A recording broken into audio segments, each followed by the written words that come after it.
কিভাবে জন্ম হয় দেবী সরস্বতীর গল্পটা কি জানা আছে আপনাদের? শিব পার্বতীর মেয়ে হিসাবে আমরা বাঙালিরা সাধারণতভাবে দেখতে অভ্যস্ত দেবী সরস্বতীকে।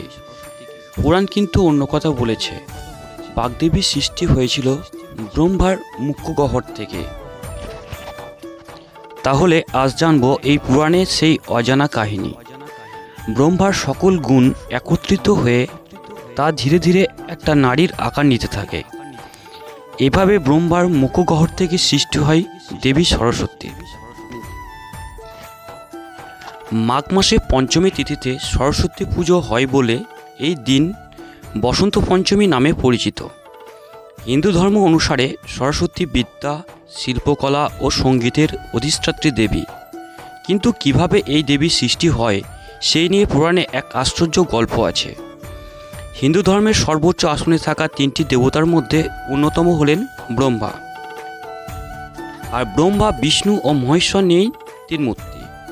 পুরাণ অনুসারে ব্রহ্মা হলেন স্বয়ম্ভু, অর্থাৎ তার কোনো পিতা বা মাতা নেই। তিনি নিজেই নিজেকেই জন্ম দিয়েছেন। এই আশ্চর্য জন্মের পর ব্রহ্মা ধ্যানে বসেন। সেই ধ্যানে তিনি সকল ভালো গুণ একত্রিত করতে থাকেন।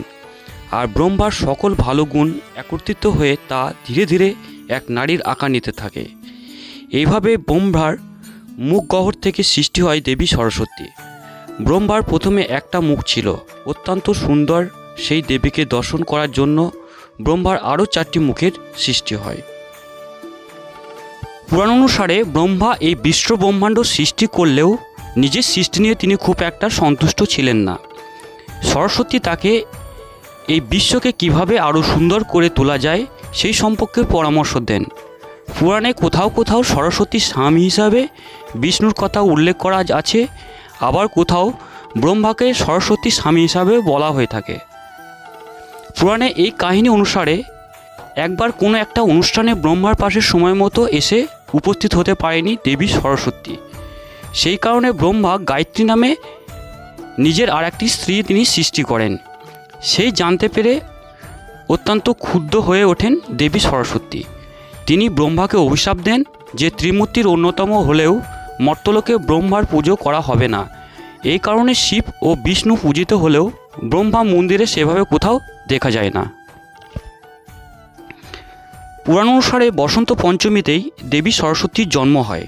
সরস্বতী সকল বেদের মা বলে মনে করা হয়। সকল শব্দ ও ভাষার উৎপত্তি তার থেকে হয়েছিল বলে ব্রহ্মা সরস্বতীর নাম দেন বাগদেবী। আমাদের রাজ্য সহ পূর্ব ভারতে অনেক জায়গাতেই সরস্বতীকে শিব ও পার্বতীর কন্যা বলে মনে করা হয়। আর আমার এই ছোট্ট প্রতিবেদন যদি ভালো লেগে থাকে, লাইক, শেয়ার, কমেন্ট অবশ্যই করবেন। আর আমার চ্যানেলে নতুন হলে চ্যানেলটি সাবস্ক্রাইব করে দেবেন।